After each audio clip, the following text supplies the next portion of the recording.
This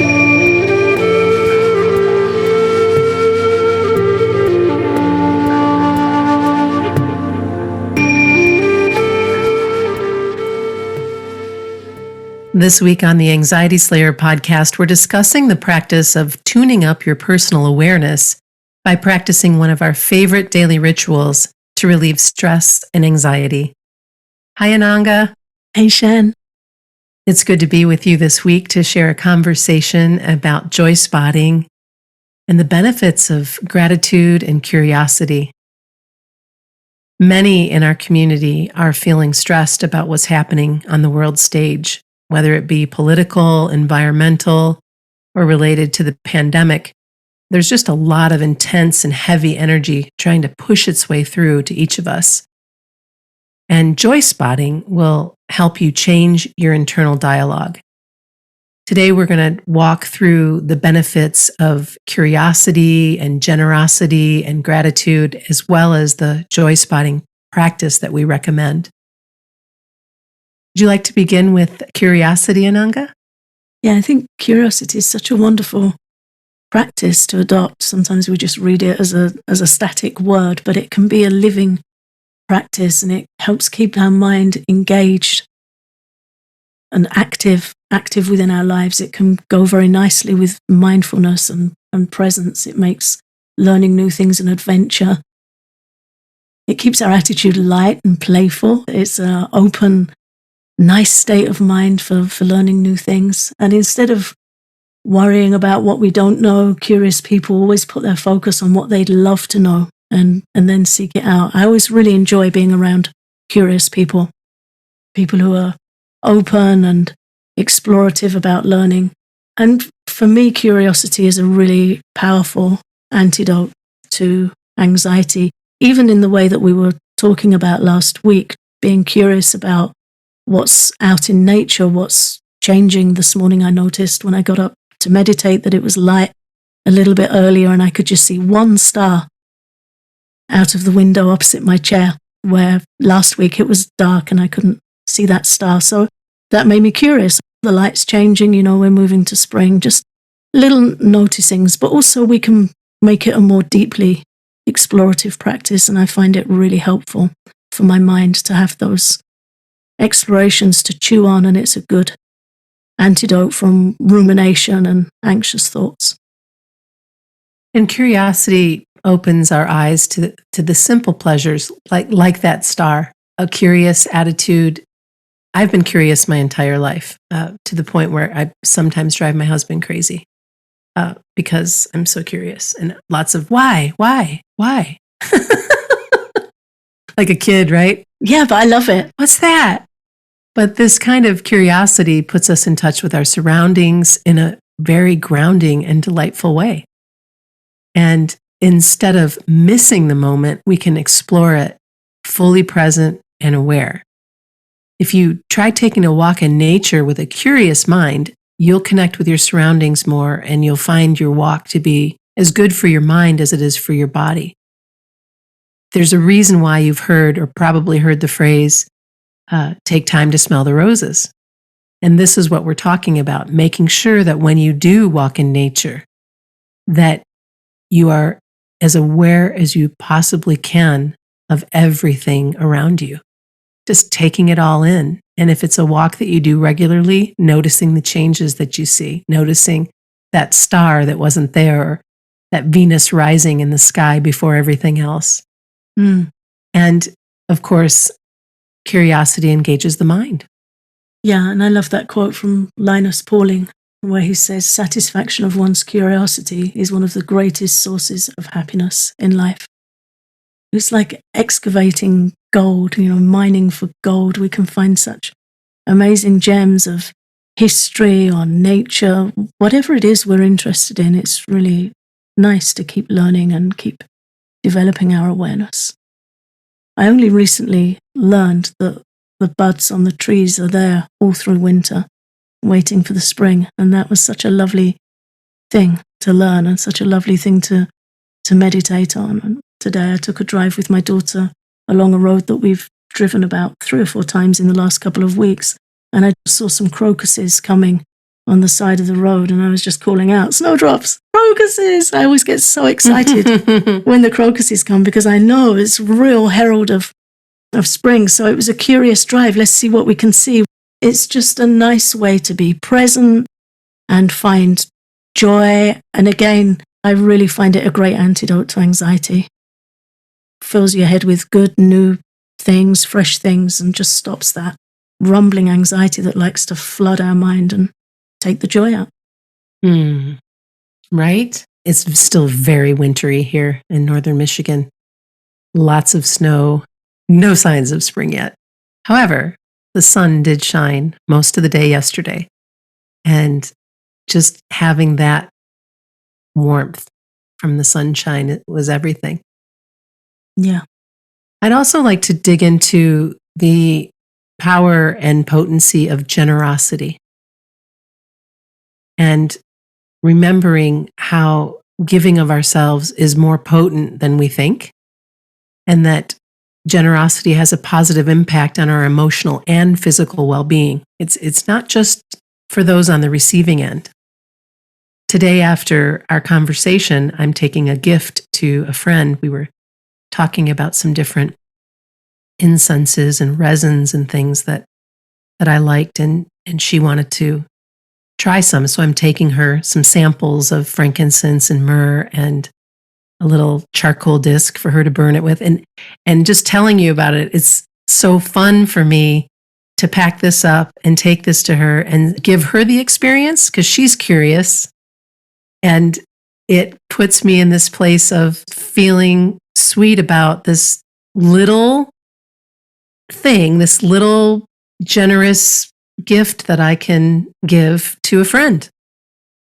Yeah, I think those things are very sweet. My daughter often receives communications from artist friends of hers that they started really doing in lockdown, writing to each other and sharing. And sometimes some tea will come, just a little sachet, one little sachet of tea will be in there, and it might be one that she likes, or if it's something like a spicy chai, it comes my way. And last week one came and I was like, oh, I really like this brand of tea, but I didn't know they did this combination. Yeah.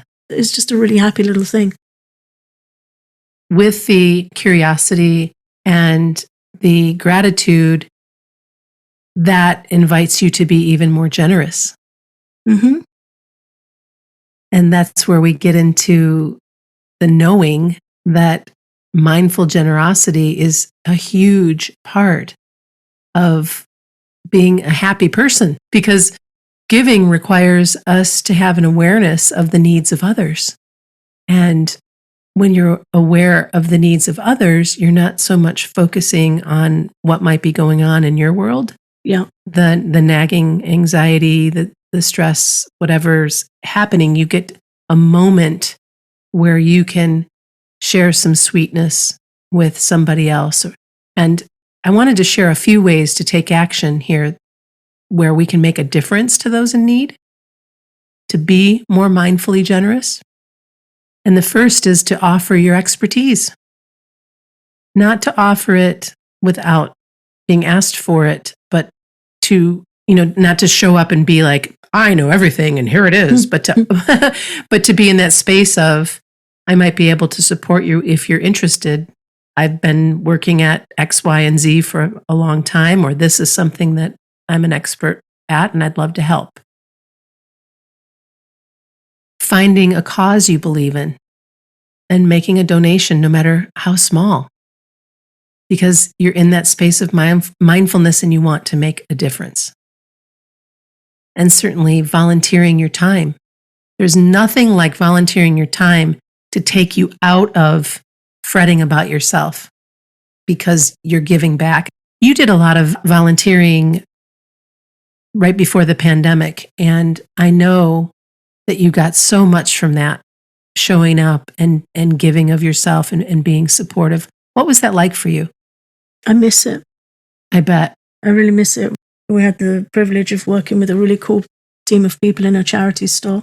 I had to face the challenge of getting till trained. I've never worked on a till before, and that was curious and fun once I knew how to do that. But we met some really wonderful people, and also some very distressed people would come into that place. We had a meditation center there as well. So we were able to give some solace Yeah. and some uplifting books and give people a hug and be with them. And it was a time when I was going through some real personal difficulty. And I went there to get away and immerse myself in something that felt rewarding and substantial and Giving back. Yeah. yeah, it was great. We met some really amazing people and we were able to hear some incredible stories of courage and loss and all of it. Yeah. And the volunteering piece, it's okay if you don't have loads and loads of time. Even an hour of your time makes a difference. And then you can build on that. So I don't want you to think that, oh, good Lord, I'm working a full-time job, I'm raising a family. How am I also going to volunteer? Little bit by little bit, Yeah. you show up if that's what calls to you. Yeah, and we can volunteer an ear. Maybe we've noticed somebody seems a little off or not quite their usual self, and we can just call and say, how are you doing? Right. And to hear is such a gift and such a wonderful thing to offer. I see so many friends of mine offering little things like somebody taking somebody's dog for a walk because they're sick and the dog's climbing the walls. And I'll take him out. Yeah. I have a friend who likes to cook meals for people that are sick or have had a baby and they're busy taking care of the baby and recovering from the birth. She loves it. 2 days a week, she cooks and drives meals around to people's houses. That's so neat. She's completely joyful about it. And I've no doubt it's very hard work and requires a lot of shopping and planning and the whole thing. But she loves it. And she said, I found my thing. Yeah. I found my thing I want to give. I found my service I want to offer. And that's something that she just made up for herself that she wanted to do. So sometimes when we feel overwhelmed with anxiety, it can be very hard to even think of anything we can do, but even a wave, a smile, a kindness, posting a book to somebody, a gift, an essential oil, just sending a little package to someone with love. We can do little things and still they bring that good warmth in the heart. And when you're out in the world, whether you're at the gas station or grocery store or doctor's office or wherever you may be, make it a habit to compliment someone every day, every time you're out and about. It stops most people in their tracks. And it feels so good to notice something, their hairstyle, a piece of jewelry, the coat that they're wearing, their lovely eyes, whatever it is. We can change a person's entire day. We can make their day with the tiniest of compliments. It's interesting to see, isn't it, how surprised sometimes people are when they receive a little kindness because it's not usual for them. Unfortunately. So let's make it usual. Let's change this up and more generosity of spirit. And then closing out the generosity piece. Generosity has strong associations with our psychological health and well-being. Studies from the Cleveland Clinic and many other sources show that being generous can lower your blood pressure, can increase self-esteem, improve depression, reduce sadness, and lower your stress levels, all by just showing up and being generous. And the reward, greater happiness and satisfaction. Mm-hmm. That's pretty awesome. Yeah, it's amazing investment of time and energy that we do from love and from care, but it comes back to us threefold. Mm-hmm.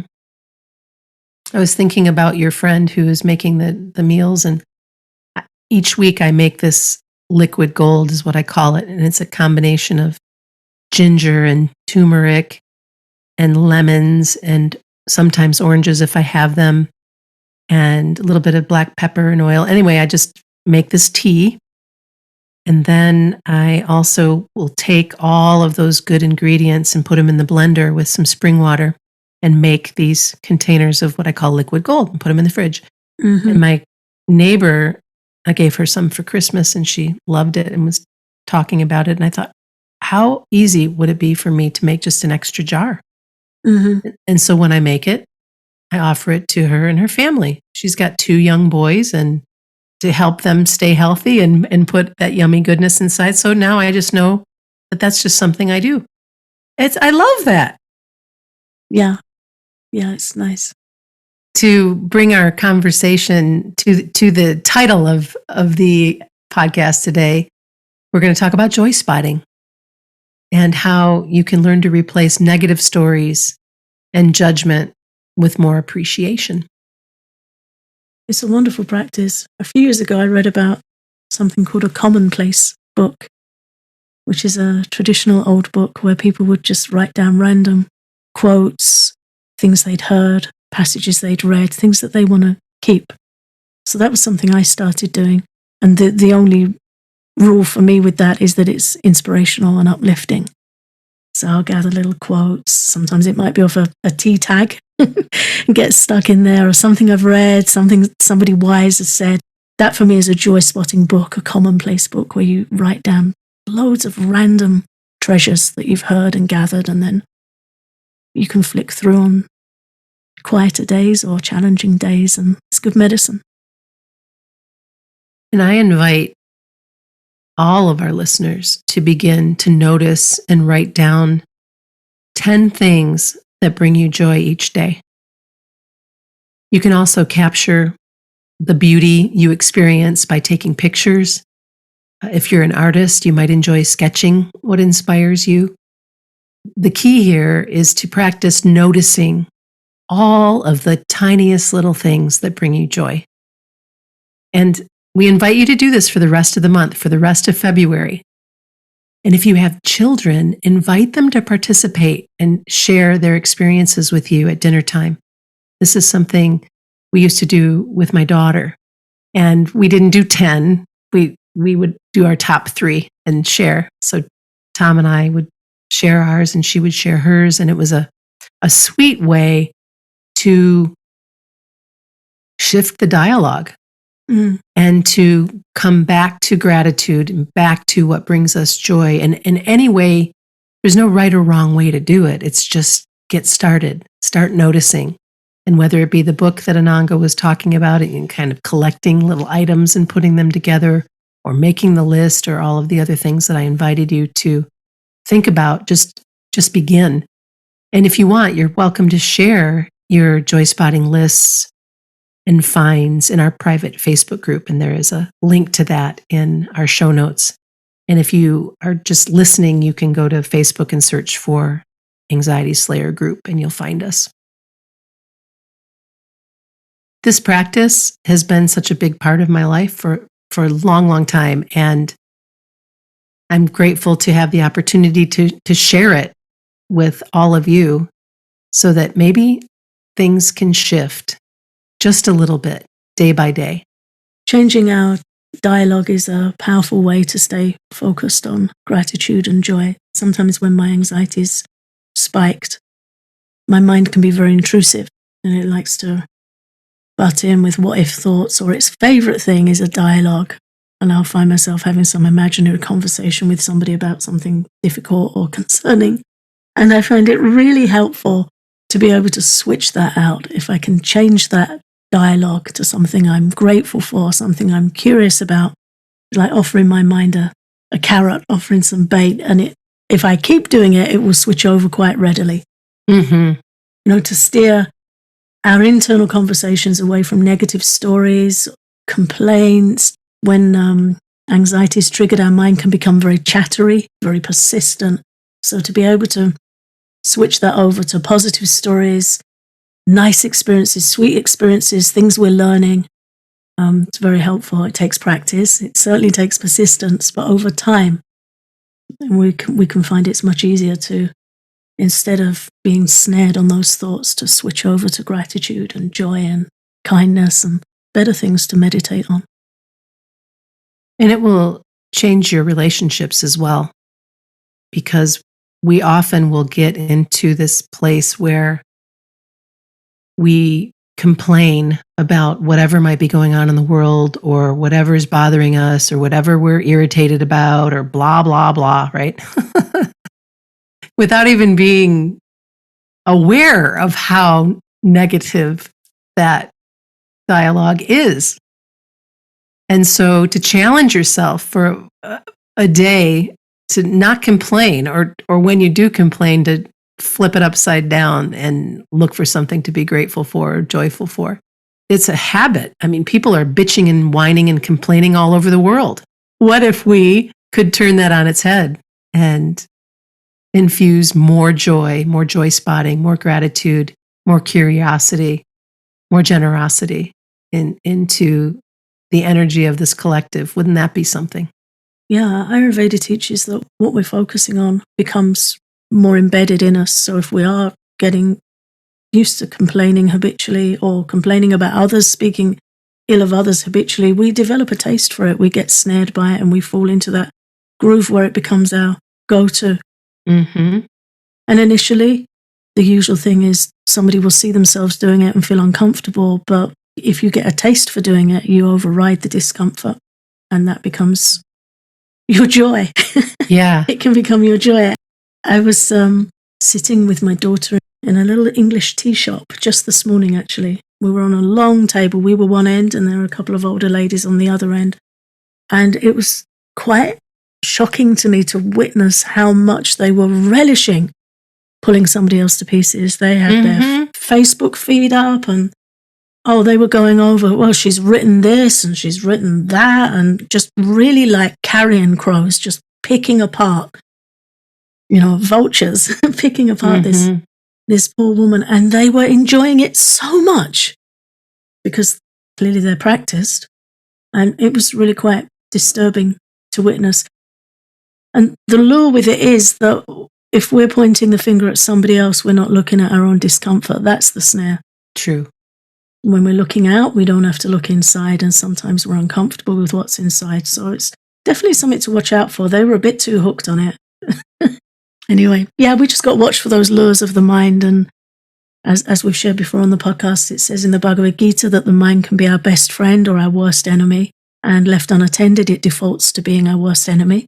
So we have to work with that. And this is one great way to do it, to keep pulling it back to gratitude and generosity and curiosity, to get it hooked on something healthier and more helpful to us.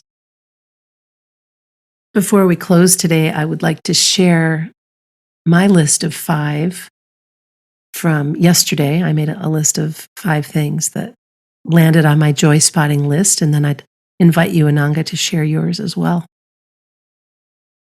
Mine begin with the beautiful icicles that have formed on our roof. I just love them. I know that they're not necessarily great for our house, but I love the way the light catches them. I love when I take a picture, they almost look like molten silver. They're just stunning. I find them to be gorgeous. I love joking around with my husband. We have a very fun, light relationship, and we joke a lot and spar a lot. I saw bunny tracks in the snow yesterday morning, and I love seeing the tracks for many of the animals that live nearby. Spring water on our property that flows all year round so that I can go and forage, and thankfully my husband does this quite a bit. Fill up the jugs and have this wonderful, fresh, beautiful water. And then my latest and greatest new pack of amber incense is bringing me so much joy. I love the smell of that. How about you, Ananga? Well, as I've already said, looking for signs of spring, crocuses, daffodil shoots and buds. I always really enjoy spring spotting. Noticing the birds. I love bird song. I'm fascinated by birds. I love learning about them, watching them. And at this time of year, we notice they're around a bit more. Some friends are coming back that have been away from the winter, and there's a definite increase in bird song in the UK at this time of year. So that always makes me very happy to hear that. I like talking and laughing with my family. This weekend, my nephew's booked us all up to a place called Putt Shack, where we're going to go and play mini golf, and I know that's going to be hilarious, and I'm going to be absolutely rubbish at it. I want a picture of that. I want a video of that. It's going to be a really good laugh. There's a lot of us getting together that haven't seen each other for a while. There'll be about 11 of us, so I'm really looking forward to that. I love quiet moments with a hot drink and a book, especially in the early morning hours, that first sip of tea in the morning and coming to and thinking what I need to do with my day or aspirations, inspirations I want to meditate on. That's always a happy time for me. And the scent of lavender. I have some essential oil here on my desk that always makes me feel relaxed and happy and appreciative to smell that. I'm sure there are so many others we could say too, but Yeah, of course. that's my pick of the day, 5 for today. Those are great. And again, if you want to join us and share your joy spotting lists or anything that has come up for you listening in, join us on Facebook. Just come and join our private group and share. We'd love to hear from you. Thank you, Ananga. I really have had a good time talking about joy spotting and how important curiosity and generosity and gratitude are to train our minds to look for the sweet things in life. This week on our Patreon, we'll be sharing our joy spotting meditation from our New Beginnings course. We invite you to listen in by becoming a patron of Anxiety Slayer at patreon.com/Anxiety Slayer.